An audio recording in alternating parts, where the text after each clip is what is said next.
Gracias entonces por la insistencia, por haber venido 2 días seguidos. Van a tener doble asistencia en el cuaderno de calificaciones. Hoy vamos a hablar de un tema que me resulta muy caro, muy cercano a mí, que es pensar la herencia. Y tiene un aditamento, decimos un asunto del más acá. Este concepto, el de un asunto del más acá, tiene que ver con que tomemos conciencia de que justamente somos nosotros en vida los que tenemos que tomar las mejores decisiones que tengan que ver con nosotros mismos, con nuestros seres queridos, de pronto con cuestiones personalísimas como puede ser el destino de nuestro propio cuerpo. Y eso es lo que nos lleva a decir, son cuestiones del más acá, cuestiones de las cuales nos tenemos que hacer cargo nosotros.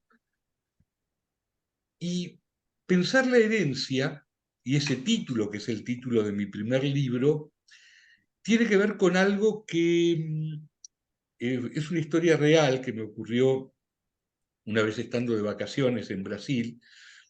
Se me ocurrió pensar, bueno, ¿qué podía pasar si a mí me llevaba una ola? Y me di cuenta en todas las consecuencias que eso podía traer para mi familia, para mi entorno económico.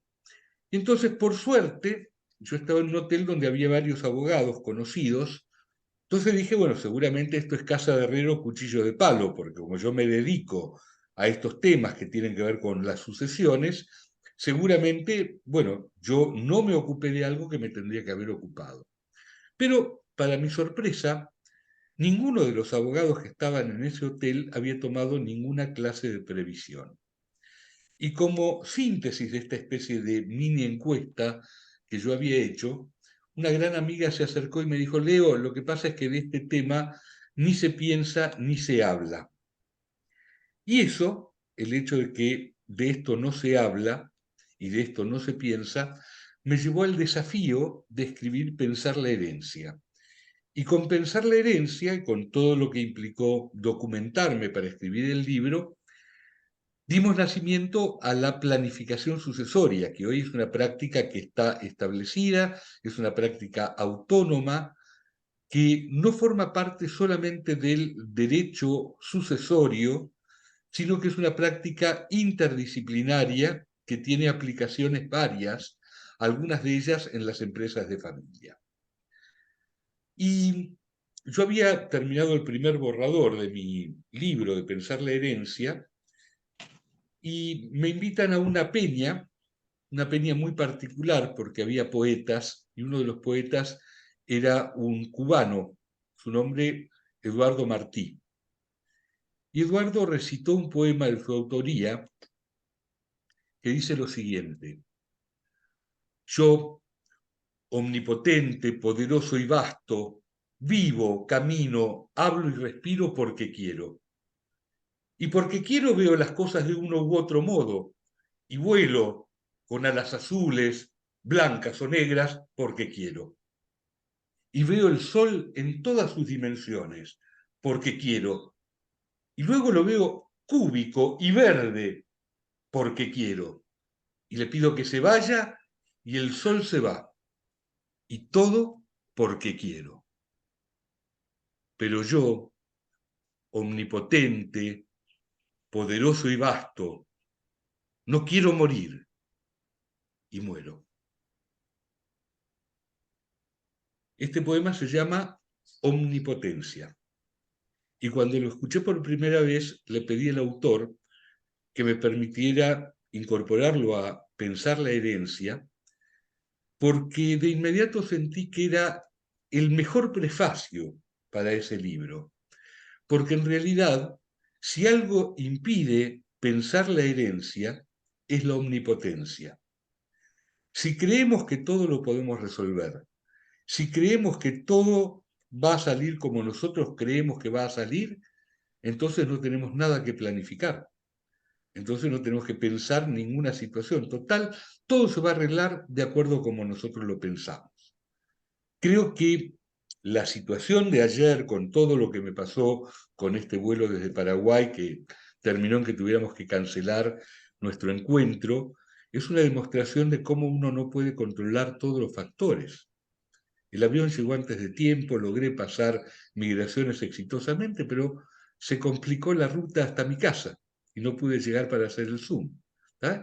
Y estas son, de alguna manera, ejemplos, por suerte ejemplos en los cuales uno sigue viviendo, de las cosas que no están a nuestro alcance resolver.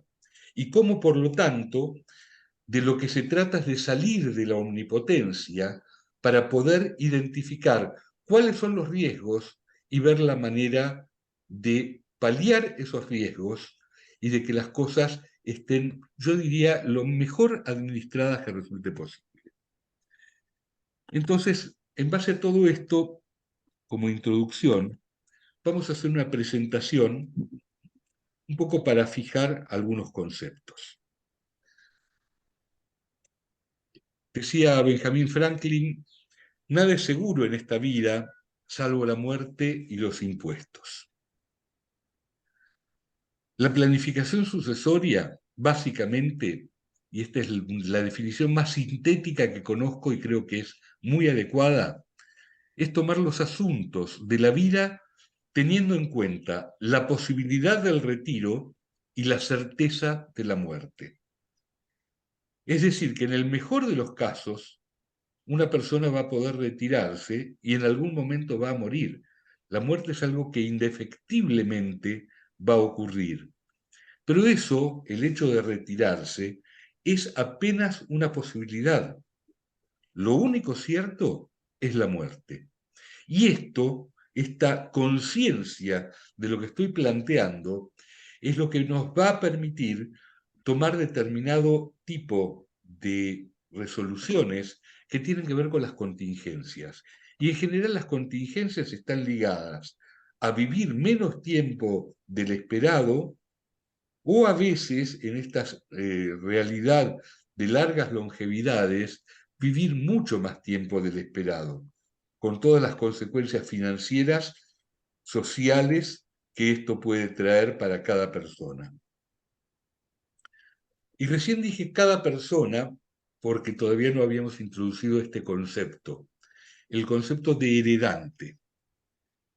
El heredante es el sujeto de la planificación sucesoria. Es una palabra que es un neologismo que yo presenté por primera vez en el año 1998 en el Congreso Mundial de Derecho de Familia, y el año pasado con toda naturalidad reiteré en una ponencia en las Jornadas Nacionales de Derecho Civil, y fue receptado en estas Jornadas Nacionales, con una ponencia que fue aprobada por mayoría, porque en realidad el Código Civil Histórico de la Argentina no tenía una palabra para definir a una persona que encarara medidas de planificación sucesoria.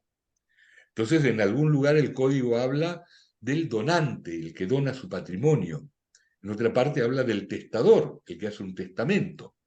También habla del socio o el accionista, el que constituye una sociedad, muchas veces con fines patrimoniales, para transmitir ese patrimonio a los herederos. O al contrario, decide disolver la sociedad porque no le gustaría que sus herederos tengan que lidiar con el socio. También tenemos la figura del fiduciante, el que constituye un fideicomiso. Y Vélez Sarsfield iba a lo largo del código describiendo a cada uno de estos sujetos, y en un momento tiene que hablar, no hay otra forma de decirlo, tiene que hablar del heredante, y como no tiene el concepto, dice el futuro difunto, claro, el que va a morir. Entonces el futuro difunto toma medidas, claro, pero cuando toma las medidas no es un difunto, es una persona en vida, por eso le ponemos un nombre activo, el nombre heredante. El heredante es el que toma decisiones en función de una estrategia de planificación sucesoria. Y, en definitiva, ¿qué es la planificación sucesoria? Es un conjunto de estrategias que permiten que la transmisión hereditaria se base en los deseos e intereses del heredante y en las necesidades de su entorno afectivo en un marco de equidad. También esta definición es de mi autoría, Y yo busqué varias cosas en esta definición. En primer lugar, pensar y tratar de describir qué es lo que lleva a una persona a tomar medidas de planificación sucesoria. Claramente son sus deseos, por ejemplo, el deseo de que su memoria permanezca activa en el mundo. Había un caso de un empresario que deseaba que el cartel de su empresa se mantuviera vigente. Y esto era una condición para vender la empresa, que no le cambiaran el nombre y que no sacaran el cartel. Esto era el deseo. Y el interés muchas veces es que la familia tenga los recursos suficientes para poder seguir haciendo su vida y a veces también pensando en la posibilidad del retiro, que el propio heredante tenga los fondos necesarios para retirarse y poder vivir bien. Pero le quisimos dar justamente un contenido ético a la definición, porque si nosotros hablábamos solamente de deseos e intereses, podíamos pensar que la planificación sucesoria pudiera ser una forma de burlar no solo el derecho, sino también las expectativas de esto que llamamos no la familia, sino el entorno afectivo. Si una persona está en pareja, aunque no esté casado, esa persona con quien está en pareja no es su heredero desde el punto de vista legal, pero quizás lo que desea el heredante es que esa persona reciba una parte de su patrimonio. Los hijos, a veces personas de confianza que no son de la familia, pero uno quiere que quede bien parada. Bueno, por eso es que hablamos del entorno afectivo y de las necesidades. Nosotros decimos, en realidad el heredante puede hacer lo que quiera, pero que tome en cuenta cuáles son las necesidades de esas personas que lo rodean y que en definitiva le han permitido llegar hasta aquí. Y decimos en un marco de equidad, es decir, que aquello que se resuelva tenga un determinado equilibrio, que no sea que porque una persona tiene una suerte de adicción hacia alguien en particular, deja mal parados al resto de los miembros de su entorno afectivo. Entonces, un poco para entender qué es lo que puede hacer el heredante, nosotros hablamos de los pilares de la planificación sucesoria. Y decimos, y a lo largo de nuestra práctica hemos comprobado que estos son realmente los ejes que motivan a una persona a tomar medidas de planificación sucesoria.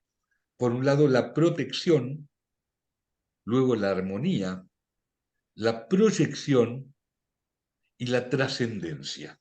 Ahora vamos a especificar qué significa cada uno de estos rubros. Bueno, básicamente la protección significa arbitrar los medios necesarios para que los seres queridos no sufran un deterioro en sus condiciones materiales de vida como consecuencia de la desaparición de su proveedor de ingresos. Es decir, que este rubro que tiene que ver con la protección es normalmente lo que comercializan los vendedores de seguros de vida cuando en lo que piensan fundamentalmente es cómo va a quedar la familia en caso de fallecimiento del que hoy está aportando el dinero para vivir. Entonces, se toma en cuenta en este concepto de protección, en principio, la realidad de los hijos menores, de las personas con discapacidad del grupo familiar, los padres muy mayores y quizás algún otro miembro del grupo familiar que tiene alguna necesidad en particular. Y en general, este tema tiene que ver con lo financiero, no ya lo patrimonial, sino cómo van a tener los recursos para vivir las personas que hasta hoy dependían en alguna medida del titular del capital. La otra interpretación de este concepto de protección es que el patrimonio no se vea afectado por un impacto impositivo derivado del fallecimiento del titular, por ejemplo, el impuesto a la herencia o algún otro tipo de impuestos sofisticados que de pronto se disparan a partir de que fallece el titular del patrimonio.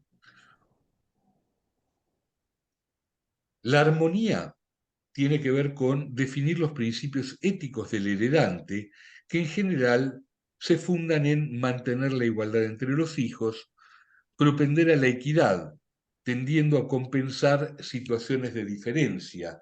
Esto de la equidad tiene que ver con que si quizás le damos a un chico que estuvo corriendo toda la tarde la misma cantidad de bebida que un chico que estuvo mirando televisión, a uno le va a faltar y a otro le va a sobrar. Entonces la equidad significa funcionar en relación al contexto y entonces lo que se da termina siendo bueno para cada uno de los que reciben. Ninguno recibe de más y ninguno recibe de menos en relación a sus necesidades o condiciones. Este concepto de equidad se aplica especialmente cuando hay una persona con discapacidad en la familia. A veces se puede premiar el evitar conflictos entre los miembros de la familia.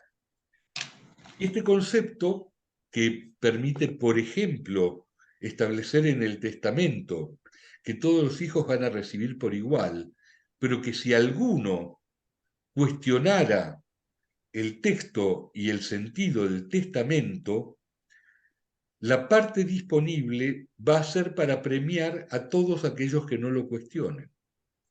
Como ven, es un elemento disuasor magnífico, porque generalmente quien cuestiona porque considera que no se respetó la igualdad.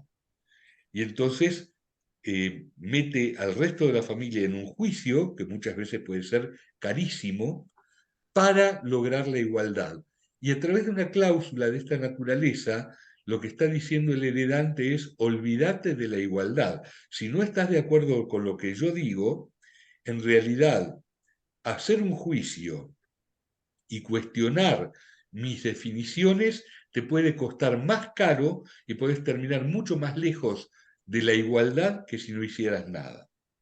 Esta cláusula surgió, de hecho, me tocó a mí establecerla en un testamento, cuando habíamos tratado de trabajar un acuerdo entre un padre muy amoroso, en realidad el padre y la madre muy amorosos con sus dos hijos, pero de los dos hijos uno había sido un gran trabajador en la empresa del padre, y esto lo reconocían todos, y había sido exitoso y había aportado mucho valor, pero era una persona extremadamente celosa de su hermano.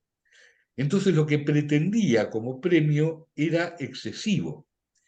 Y el hermano decía: bueno, yo valoro lo que hizo mi hermano, pero en realidad yo hoy trabajo en una gran empresa, estoy siendo muy bien reconocido en esta gran empresa por mi capacidad, y no tengo dudas de que si me hubiera quedado administrando el patrimonio familiar, yo hubiera hecho algo tan bueno como lo que hizo mi hermano.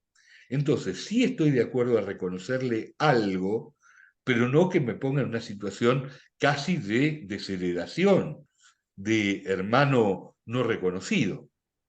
Bien, resulta que no había fórmula alguna, dado el enfrentamiento entre estos hermanos y celos que, hasta dado que ellos no están acá, yo podría calificar como patológicos, que en un momento les dije al padre y a la madre una frase que usa uno de esos sacerdotes brasileños: les dije: paren de sufrir, no lo intenten más.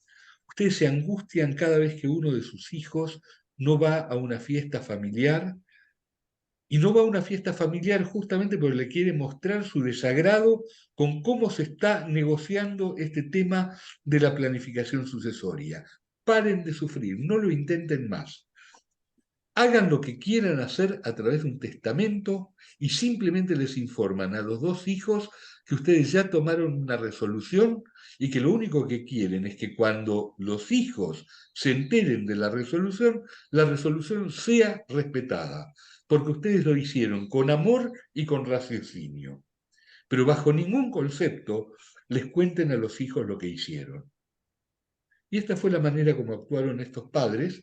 Hicieron ambos sendos testamentos donde efectivamente lo que establecían era una partición del patrimonio que era para cada uno, porque estos dos muchachos no podían compartir ni un plato de comida. Entonces, esto es para fulano, esto es para mengano, se compensa de tal forma. Trataron de hacerlo lo más justo posible desde la mirada de ellos. Por supuesto, el que trabajaba en la empresa se llevaba una porción mayor del patrimonio, pero no es que se llevaba todo.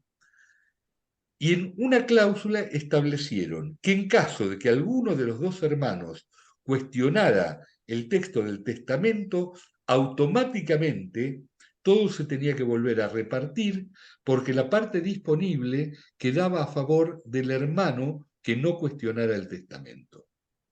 Mejor herramienta de disuasión imposible. Entonces a veces se puede premiar el mayor esfuerzo de algunos sujetos o familiares. A veces se puede compensar por la presencia y asistencia recibida, en especial en la vejez o durante una enfermedad. Un padre o una madre que tiene 4 hijos, de los cuales solamente uno o una es quien está con esa persona permanentemente, lo lleva al médico, lo cuida, se preocupa por su salud y los otros están haciendo su vida, bueno, es muy probable que quiera premiar a esa persona que estuvo tan cerca. Y a veces se trata de compensar a quien haya sido afectado por los condicionamientos de la vida. Acá no estamos hablando de una persona con discapacidad, acá estamos hablando de una persona totalmente normal, pero a la que le fue peor que a otros. Quizás perdió el tren, no pudo ir a una ciudad donde pudiera vivir mejor, y la ciudad donde se quedó, que quizás era la ciudad de origen de la familia, es una ciudad que no creció, entonces la vida de esa persona es más difícil, porque cuando quiere pasarla bien tiene que hacer un viaje en avión que es costosísimo y alojarse en un hotel. Entonces quizás se le deja un departamento adicional para que tenga dónde quedarse cuando va a una gran ciudad de visita. O quizás alguien tuvo un divorcio muy complicado y eso lo dejó en una situación de desmedro económico respecto de sus hermanos o hermanas. Entonces la compensación no es que se lo quiere más o se lo quiere menos a uno o a otro, es simplemente tratar de que con un aporte económico todos estén en una situación de mayor igualdad. Todo esto, y esto que voy a decir, no figura en ningún texto legal. Todo esto tiene una fundamentación que está fuera del derecho. Esa igualdad no es la igualdad en sí misma, es la igualdad para la felicidad, porque uno de los valores principales de una familia es la crianza, la protección de sus integrantes, pero también la búsqueda de la felicidad para sus integrantes. Entonces, el fundamento por el cual se toman estas medidas no es solamente igualar matemáticamente, es un fundamento mucho más profundo, es poder llegar a tender por lo menos o dar posibilidades para que haya felicidad. Muchas veces el que se queda con más no es más feliz. Al contrario, en algunos casos hasta se puede quedar con culpa. Entonces, en lugar de ser más feliz, termina dándole infelicidad esa mayor proporción del patrimonio. Bueno, todo esto es lo que tenemos que tomar en cuenta cuando estamos en este pilar, en este eje de la armonía. La proyección. La proyección significa lograr la sustentabilidad de una empresa y también consolidar un proyecto. Es decir, que una persona desde que es entrepreneur, es decir, desde que tiene la idea de desarrollar algo, o si ya lo logró y hoy tiene una empresa, tiene por un lado un valor económico, pero por otro lado tiene un enorme valor en términos de pasión, en términos de pertenencia, en términos de una idea que quiere llevar adelante. Es muy habitual que un empresario diga, o a veces lo dicen los hijos, la empresa para ese empresario es como si fuera un hijo más. Entonces, ese valor que tiene la proyección, que tienen los proyectos, que tienen las ideas, que tienen las empresas para cada persona, es lo que figura en este tercer eje. ¿Y qué es lo que puede hacer una persona para lograr que esto se pueda mantener a lo largo del tiempo? ¿Cuáles son las medidas que va a poder tomar? Algunas van a ser legales, otras van a ser organizacionales, otras van a ser de formación de los continuadores, para que tomen conciencia, para que se lo tomen en serio, para que entiendan el legado y lo puedan llevar adelante. Y este es quizás de todos los vectores, el menos reconocido y el menos trabajado, la trascendencia. Realizar un aporte de valor para que la memoria permanezca viva en la familia, en la comunidad, en alguna persona en particular. Dejar una huella. Cuando nosotros recorremos un museo, un hospital, una universidad en Estados Unidos, nos encontramos con un cartelito que generalmente tiene el nombre y apellido de un matrimonio. Ese matrimonio hizo una donación o un legado en función del cual existe esa sala o existe esa institución. Claro, en Estados Unidos esto tiene una explicación también material, porque resulta que ese tipo de acciones de bien público implican un descenso significativo en los impuestos. En la Argentina no tenemos ningún beneficio material por hacer este tipo de iniciativas. Sería muy bueno que esto empezara a existir desde el punto de vista legislativo, desde lo impositivo, pero en tanto no exista, nos podemos permitir pensar cuándo podemos disponer de una parte de nuestro patrimonio o de nuestras finanzas en función de algo que quizás le cambia la vida a una persona, que quizás hace que nuestra memoria quede viva en la comunidad por mucho tiempo. Bueno, ¿cuáles son los valores de la planificación sucesoria? La tranquilidad económica frente a una contingencia, la seguridad para la vejez, los recursos materiales para evitar o resolver conflictos, la conservación de la empresa en la familia propietaria, la preservación de la empresa si fallece un socio. Estos dos valores yo les diría que son casi contrapuestos, porque si decimos la conservación de la empresa en la familia propietaria, además de tomar medidas desde el punto de vista legal, hay que tomar medidas de concientización. Cada miembro de la familia tiene que entender lo importante que es la empresa y tiene que comprometerse con el futuro de la empresa, pero fundamentalmente la conciencia, el orgullo, la pertenencia son la clave. En cambio, si el concepto es la preservación de la empresa si fallece un socio, estamos sugiriendo el camino contrario. Estamos diciendo que la empresa tiene que continuar entre profesionales, que no tiene que ser recibida por los herederos, sino que al contrario, la idea es que la empresa siempre esté en manos de los que la saben manejar. Esto que puede ser opinable en una empresa de servicios o de fabricación de productos, es indefectiblemente así cuando se trata de una sociedad de profesionales. Se imaginan que si lo que está en juego es un estudio jurídico, no se puede pensar que el día de mañana el estudio jurídico va a ser de aquellos hijos que no estudiaron derecho. Por eso desnaturalizaría yo les diría, la fuente de la práctica profesional. Entonces, el mecanismo que se utiliza muchas veces, entre otros, habiendo socios, es lo que se llama el Buy and Sell Agreement o acuerdo de continuidad empresaria, por el cual la parte del socio fallecido pasa a los socios sobrevivientes y la familia del socio fallecido recibe una cantidad de dinero y a veces cuotas futuras. Muchas veces el dinero de origen proviene de un seguro de vida. Y entonces de esta forma se garantiza que la familia recibe el dinero y que por lo tanto los socios sobrevivientes quedan en libertad de manejar la empresa como lo consideren. Si se utiliza este mecanismo, hay que hacer lo contrario desde el punto de vista relacional con la familia que si estamos pensando en la conservación de la empresa en la familia propietaria. Porque si lo que queremos es conservar la empresa, tenemos que generar una pasión en los miembros de la familia. Tenemos que incentivarlos para que participen, se interesen, aprendan. En cambio, si lo que queremos es que la familia no participe en la empresa, entonces no tenemos que ser crueles.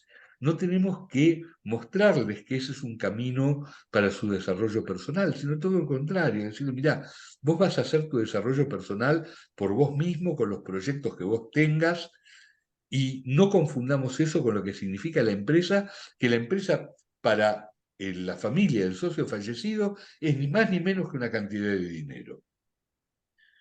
Bueno, y a veces entre los valores está la memoria de la familia y o de la comunidad. Bueno, temas relevantes de planificación patrimonial y sucesoria. Fíjense que ahora vamos a hablar de temas que al mismo tiempo responden a la planificación del patrimonio en vida, es decir, aquellas cosas que se pueden hacer, por ejemplo, para no ser molestado por terceros, por acreedores, por el Estado, o en caso de un conflicto de pareja, no perder una parte del patrimonio por no haber manejado bien esa relación patrimonial con la pareja. Entonces, en el caso de la pareja, casarse o convivir sin matrimonio, esto es una decisión que no es solamente una decisión romántica. A mí me ocurre muchas veces que me vienen a consultar por el tema patrimonial, pero indefectiblemente en algún momento surge que una de las partes plantea que es una reivindicación moral el hecho de casarse, porque esto proviene de una tradición. Digo, el matrimonio era el camino, entre comillas, bueno hasta hace quizás 50 años. Bueno, hoy hay diferentes modos de convivir, así como en algún tiempo la gente se casaba para toda la vida, hoy no se casa para toda la vida, se casa mientras el amor dure, y desde ese punto de vista es muy valioso plantearse si matrimonio o convivir sin matrimonio. Tener hijos o no tener hijos. En su caso, si la decisión es tener hijos, poder llegar a un acuerdo respecto de la educación de los hijos. Pienso desde el punto de vista de la educación religiosa, o si van a tener una educación importante desde el punto de vista del costo que puede tener, o al contrario, hay una especie de confianza histórica en la educación pública. Ustedes saben que yo, antes de dedicarme a la planificación sucesoria, ejercí como abogado, y en particular abogados de sucesiones y divorcios, y esta temática, la diferencia de plan respecto de los hijos, era una constante. Uno de los padres quería que los chicos fueran a una escuela privada, aunque esto fuera un enorme esfuerzo personal, y el otro miembro de la pareja decía, esto no tiene sentido, yo fui a una escuela pública y mirá lo bien que estoy, y por lo tanto no acepto que el dinero se dilapide de esa manera. Entonces, cuanto más claro esté este punto en un acuerdo antes de tener hijos, menos conflictos vamos a tener. En su caso, la elección del régimen de comunidad de bienes gananciales o del régimen de separación de bienes. Hasta el 2015 solo se podía casarse por un solo régimen. El hecho de casarse significaba que a partir de ahí se establecía una sociedad conyugal. Hoy existe el mecanismo de hacer un acuerdo de separación de bienes. En su caso, suscribir un acuerdo convivencial o no suscribirlo, es decir, las personas que optan por la unión civil o la unión convivencial pueden hacerlo con o sin un acuerdo que sustente esa convivencia. Y ese acuerdo tiene un nivel de libertad que en realidad no tiene el matrimonio.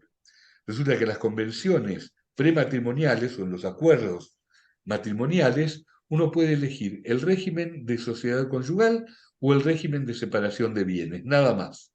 En cambio, en un acuerdo convivencial se puede elegir dónde vivir, cómo van a tratar a los hijos, pautas para una cuota alimentaria, pautas para una separación. Si estuviéramos en un ámbito presencial, yo les pregunté, ¿y saben ustedes por qué esto fue así? Entonces les pregunto eso mismo, ¿saben ustedes por qué esto fue así? ¿Por qué la convivencia tiene tantos derechos y en cambio el matrimonio tiene tan poca libertad?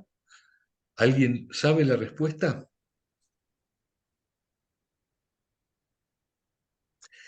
La Pero razón vos de qué decís fondo... jurídicamente, vos Sí, decís sí, jurídicamente que sí, tienen sí. más libertad y menos Claro, libertad.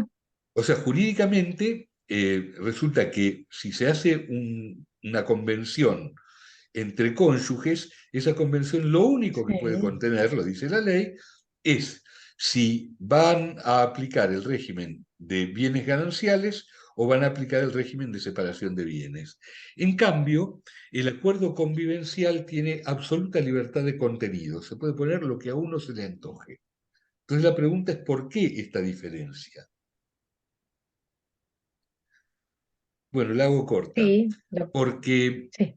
cada uno de los temas fue tratado por una comisión diferente. Entonces llegaron a conclusiones distintas y parece mentira, ¿no? Y cuando se redactó la versión final del código, no se les ocurrió que había que tener un criterio en común. Así de simple. Bueno, una de las decisiones que puede tomar alguien que está en una pareja es divorciarse. Temas relevantes en las relaciones empresariales, tener socios o desarrollarse solo, participar en una empresa familiar, fundar ahora o en el futuro una empresa familiar, fundar una pyme no familiar y arbitrar medidas para que en el futuro conserve el carácter de no familiar. Porque digo, y esto es una práctica también cuando doy una charla pública presencial, digo, bueno, ¿quiénes, charla con empresarios, quiénes de ustedes tienen una empresa familiar? Algunos levantan la mano. Bueno, ¿quiénes tienen una empresa no familiar? Entonces, otros levantan la mano. Muy bien, entonces, ahora les pregunto, los que tienen una empresa no familiar, ¿qué medidas tomaron para que siga siendo una empresa no familiar a lo largo del tiempo? Y resulta que la mayor parte de ellos no tomó ninguna medida. Entonces son futuras empresas familiares, porque cuando se mueren los socios, si no hay nada establecido, los que reciben las acciones son los respectivos herederos. Ahora, con una característica en particular. Resulta que para que la empresa familiar se sostenga en el tiempo, se necesita motivación y formación. Se necesita un montón de gente y consultores pensando en cómo hacer para que esos miembros de la familia se integren de la mejor manera y que no haya conflictos. Cuando alguien se reivindica como integrante de una empresa no familiar y no toma medidas para que la empresa siga siendo no familiar después del fallecimiento de los socios, esta empresa está condenada a convertirse en una empresa familiar de la peor manera, con herederos que no son sucesores, que están ahí por obligación, que están en tanto herederos y que no están motivados para participar de la empresa. Es decir, que el nivel de riesgo que tiene una pyme no familiar que no está preparada es altísimo. Por lo tanto, a quienes dicen, sí, yo tengo una pyme no familiar, pero no tomé ninguna medida, lo primero que hay que decirle, bueno, llegó el momento de pensar cómo querés seguir. Si querés seguir como una pyme no familiar, lo cual es totalmente respetable y hay mecanismos para lograrlo, o por el contrario, asumís que hay que convertirla en una pyme familiar, aunque sea para que sea familiar dentro de 20 años. Pero hay que preparar la empresa y hay que preparar a los sucesores. La decisión de tener personal en relación de dependencia o no, y en tanto la relación entre la familia, el patrimonio y las finanzas, hay algunas preguntas. ¿Los hijos deben aportar a la riqueza familiar? Por el contrario, los hijos deben generar su patrimonio en forma independiente y entonces no aportan a la riqueza familiar, sino que cada cual se hace en lo que puede por sí mismo. ¿Todo para todos o cada uno lo suyo? Hay un ruido ahí, no sé si alguien puede mutear su teléfono, su computadora. La pregunta es, ¿todo para todos? Es decir, todo lo que se obtiene, por ejemplo, en la empresa, se reparte entre todos los miembros de la familia. o por el contrario, no se reparte, sino que se mantiene para todos, o por el contrario, cada uno maneja su propio patrimonio y trata de no mezclarse con los demás. Hay familias donde se considera que los temas de dinero lo único que hacen es dividir a la familia, es generar el riesgo de desuniones y de conflictos. Entonces, en ese modelo de familia se evita, bajo cualquier concepto, tener negocios en común. Y hay otras familias que sienten que los mejores negocios se pueden hacer justamente con miembros de la familia. Adelantos de herencia o conservar todo el patrimonio de por vida. Antes era clásico. Un tipo se jubilaba y en el mismo momento pensaba en hacer donaciones de los bienes a los hijos. Podía hacerla con reserva de usufructo, lo que sea, pero la cosa es que esa persona ya se desentendía de su patrimonio. El otro día me hicieron una consulta que tiene que ver con esto. Me dicen, bueno, querríamos hacer la donación de todos los bienes de mamá, porque la verdad que ya tiene 70 años. Y bueno, ¿y cuántos hijos son ustedes? 7. ¿Y para qué quieren hacer la donación? Bueno, para que no haya costos sucesorios. Y bueno, pregúntenle a un actuario cómo son las estadísticas, porque probablemente mamá tiene una expectativa de vida de 25 años más. Y también probablemente 7 hijos significa el riesgo que en los próximos 25 años alguno de ellos se incapacite o muera. Entonces ustedes están creyendo que van a resolver lo que creen que es la única contingencia y quizás tienen que pensar algo mucho más complejo porque las contingencias no son exactamente como ustedes la imaginan. Si alguien dona todo su patrimonio, aunque sea con reserva de usufructo, y resulta que uno de sus hijos se incapacita o uno de sus hijos muere con todo el deseo o no de que hereden los parientes políticos, hay que preguntar si ese era el destino que realmente quería para sus bienes, o si en realidad que los bienes se mantengan hasta la muerte en el patrimonio del causante no es una forma de que los bienes estén realmente seguros y protegidos. Y si todavía queda una larga vida por delante, el costo sucesorio no es un problema, porque en realidad, si nos ahorramos el costo de la donación y lo ponemos en una buena inversión, vamos a tener el dinero para la sucesión.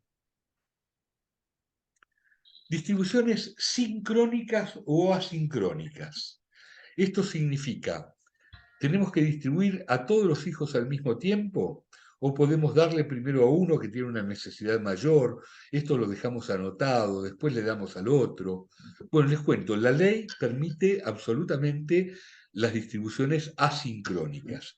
Tal es así que si un heredante no llega a tiempo de distribuir a todos los hijos algo equivalente, se ocupa el propio sistema legal, porque hay un sistema llamado de colaciones por el cual aquel heredero forzoso que hubiera recibido algo menos que otros herederos tiene derecho a pedir que todo lo recibido de más vuelva al acervo hereditario para hacer un nuevo reparto e igualar las proporciones. Bueno, ¿cuál es el valor primordial para la distribución? La igualdad significa a todos la misma cantidad. La equidad, y esto significa hacer una igualdad de fines, no de origen. Les doy diferente para compensar diferencias preexistentes. El concepto de equidad se usa mucho, por ejemplo, para proteger a alguien con discapacidad. Por mérito, le voy a dar más al que demostró una mayor contracción al trabajo, no trabaja conmigo, pero fue ascendido reiteradamente en su trabajo y realmente aprendió lo que significa el esfuerzo y el agregar valor a la sociedad. Entonces, por todo eso le quiero dar una porción mayor. Por necesidades, a veces hay un miembro del entorno afectivo que está muy comprometido económica o financieramente, entonces quizás se piensa en darle más a esa persona para que pueda estar mejor. Y esto, desde ya que hay muchos otros ejemplos, pero un poco para cerrar en algo que me interesa transmitirles, lo peor que se puede hacer es disponer de los bienes arbitrariamente, porque se me antojó y sin ningún tipo de fundamento, porque esto lo único que genera es anarquía entre los herederos, una sensación de mucho malestar, una sensación de bronca. Entonces, la recomendación es tener el compromiso de no incurrir en conductas que el día de mañana van a hacer sufrir paradójicamente a las personas más queridas. Bueno, un riesgo a evitar, la procrastinación. ¿Qué es la procrastinación? Es dejar para más adelante lo que deberíamos resolver hoy. Yo siempre, y por supuesto esta es una imagen magnífica de procrastinación, porque cuando un avestruz piensa que hay una situación de peligro, automáticamente, ¿qué hace? Mete la cabeza bajo la arena, no resuelve nada. Y por supuesto queda todo su cuerpo expuesto. Es una forma de no comprometerse con una solución. Bueno, yo recuerdo el caso de un empresario que me había convocado porque la esposa lo había descubierto en una situación con otra persona. La crisis matrimonial era tremenda. Las hijas, que eran mayores de edad, habían tomado partido por la esposa. El aire se cortaba con motosierra, les diría. Bueno, el asunto es que el hombre me pide que tenga entrevistas con toda la familia, yo me doy cuenta de que la situación era gravísima. Entonces, cuando vuelvo a ir a la empresa, un poco para explicarle que era necesario tomar el toro por las astas y tratar de resolver esto, aunque sea pedir perdón y ver si se podía reconstituir la relación, el hombre me lleva a ver la empresa. Estaba orgullosísima en una empresa que tenía muchísimo material, todo el stock estaba en un primer piso. Y mientras me hablaba, yo veo una ventana, la ventana no tenía rejas. Le digo, dígame, ¿usted tiene seguro frente a robo? No, lo tendría que hacer, pero todavía no me decidí. Le digo, bueno, veo que tampoco tiene rejas. No, no, tengo por ahí el teléfono de un herrero, pero todavía no lo contraté al herrero. Ajá, le digo, si el sábado, este sábado, viene un ladrón con un cómplice y rompen ese vidrio, ¿qué podría pasar? Ah, se llevan todo, me dice, me dejan sin nada. Bueno, entonces cuídese, porque si el ladrón no es procrastinador como usted, se puede quedar sin nada. Entonces, bueno, cuando llegó el momento de proponerle el plan de trabajo, era un plan de trabajo para resolver una situación de malestar impresionante. ¿Saben qué me contestó? Me dijo, bueno, vamos a dejar que pase el verano. Digo, mire, por eso no se preocupe, el verano va a pasar solo. Es lo único de lo que usted no se tiene que ocupar. Bueno, este ejemplo de procrastinación es lo que a veces en medidas mucho menores nos pasa a cada uno de los seres humanos, y entonces la invitación en un tema como es la planificación sucesoria es no procrastinar, justamente porque no sabemos de qué fecha se trata y por lo tanto que no nos queden cuentas pendientes. Bueno, a mí me gusta mucho esta frase como despedida. No podemos cambiar la dirección del viento, pero podemos acomodar las velas para alcanzar nuestro destino. Esto es en definitiva lo que hacemos con las estrategias de planificación sucesoria. Bueno, muchas gracias por su atención y quedo abierto a los comentarios y preguntas de ustedes.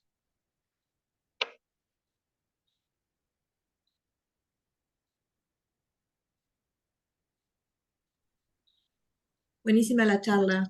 Gracias, doctor. Gracias. Bueno, la vamos a Sí, compartir. muchas gracias. La vamos a compartir, les vamos a compartir el link para que puedan volver a verla si les interesa. Bueno, ¿Alguna duda, alguna pregunta?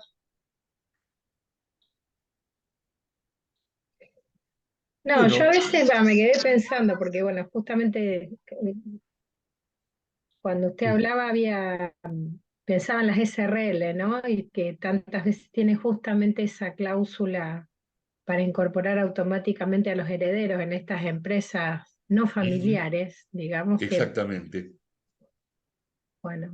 Y justamente había hecho un comentario parecido yo hace poco en la constitución de una SRL y la gente me dio bolilla y la modificamos para que para que no continuara la familia, digamos, o se asociaran, digamos, eventualmente algún familiar de alguno de los otros, pero me quedé con esa sensación de que no sé si entendían qué era lo que efectivamente estábamos haciendo, ¿no? Claro. No sé Ujú. si eso pasa, si es una experiencia. Me tomaron el consejo, la modificamos, pero, pero bueno, me quedé como con esa sensación, ¿no? Como que a veces la gente no es tan consciente de todas esas cosas. Hay muchas razones para que no sean muy conscientes.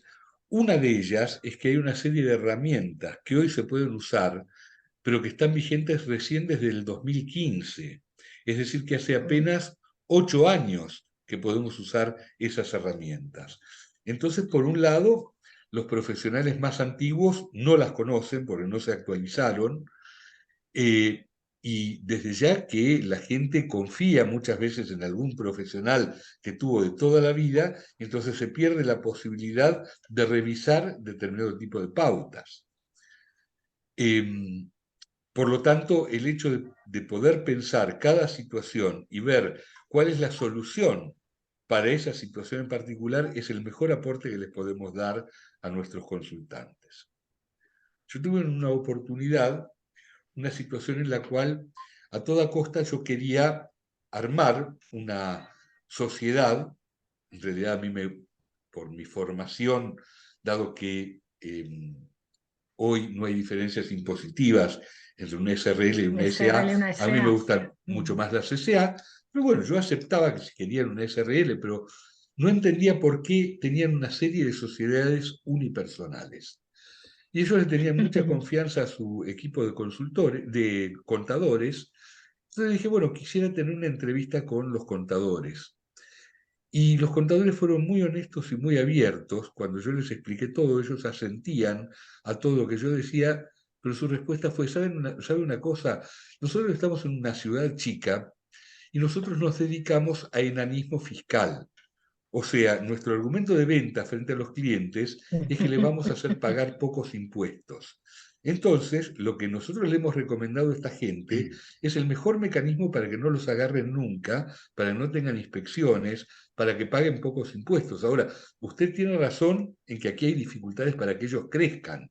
Bueno, ese no es nuestro negocio, así que nos abrimos, porque somos buena gente, lo eran, nos abrimos y que a ellos los tome un contador que se dedique a cosas más sofisticadas. Nuestro negocio es el enanismo fiscal.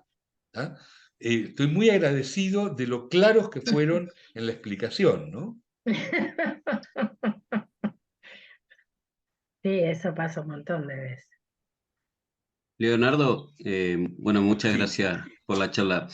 Ya que venimos hablando varias veces, ¿por qué ves vos cuál es la mayor resistencia de los empresarios a atacar este tema? Pues viste que, bueno, como te he comentado varias veces, yo he charlado con varios y como que les cuesta, no sé, no quieren afrontar el tema. No sé por qué, si hay un prejuicio, es miedo, no sé Bueno, qué es. aclaremos que vos estás en Neuquén.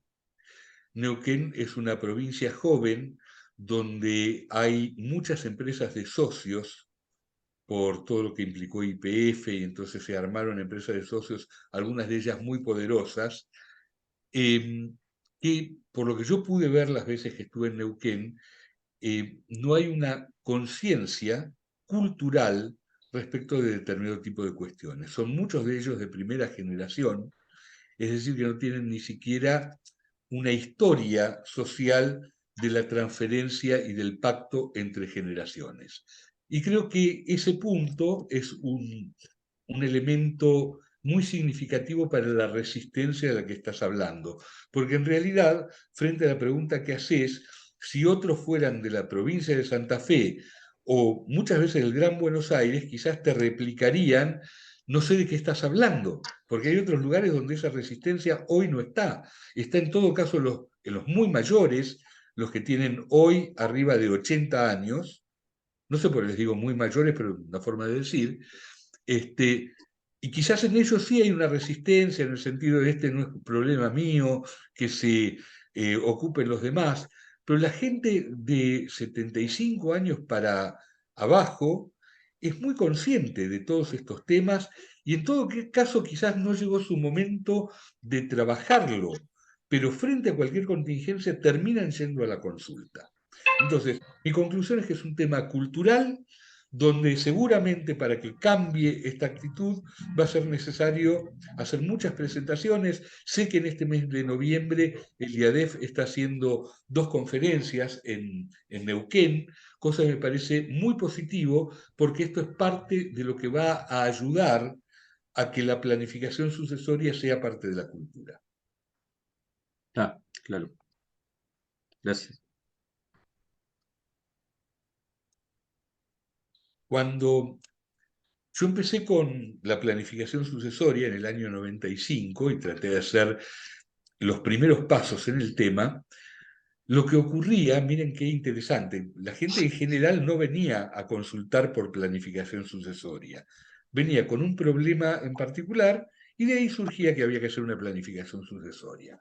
Ahora, cuando en esa época, por supuesto, había oficina, teléfono que atendía una secretaria y demás, cuando mi secretaria me decía, va a venir fulanito por una planificación sucesoria, yo ya sabía que fulanito venía con un problema gravísimo y traumático del que no podía hablar. Entonces, planificación sucesoria era una etiqueta para no adelantar una palabra de la cuestión angustiante que lo llevaba a la consulta. Hoy es al revés. Hoy la planificación sucesoria está normalizada como práctica. Es algo de lo que mucha gente habla, diría, entendiendo de qué se trata. El otro día me pasó que alquilé un Airbnb en Córdoba y me tenía que llevar el muchacho de la inmobiliaria que alquilaba desde planta baja hasta el piso 10. Me dijo, ¿y vos a qué te dedicas? Le digo, soy consultor en empresa de familia y planificación sucesoria. Ah, qué bien, me dijo, y me empezó a contar una historia de la cual surgió que él entendía perfectamente bien a qué me dedicaba. Hace 10 años, 2 viajes en ascensor, 3 viajes en ascensor no hubieran alcanzado para que yo explicara a qué me dedicaba. ¿Ah? Eso es parte del cambio cultural y es parte de lo que yo te estimulo, Darío, a que trabajes con paciencia, pero bueno, con constancia que me consta que tenés en la provincia de Neuquén. Dale, gracias. Sí, es un mercado diferente. Yo soy de Rosario y sí, yo creo que mucho es una cuestión cultural, ¿no? Sí, sí, absolutamente. Es totalmente cultural. Yo trabajo por ahí en solución alternativa de conflictos, que me parecen sumamente útiles, el tema de lo que puede ser la mediación también en los conflictos, eh, pero no, pero incluso los mismos abogados se ponen como en contra de eso, ¿no? Esta noción Sí, de la abogacía como una disciplina de conflicto en forma permanente, ¿no? sí, sí, tal cual. Eh, Ujú. pero bueno, se puede vivir de otra cosa, pero me cuesta un montón, no hay contexto. Seguro, No hay contexto. así es. Gracias, Leonardo. Bueno, gracias a todos ustedes por su atención. Hasta la Dale, próxima. gracias. Que Chau. esté muy bien.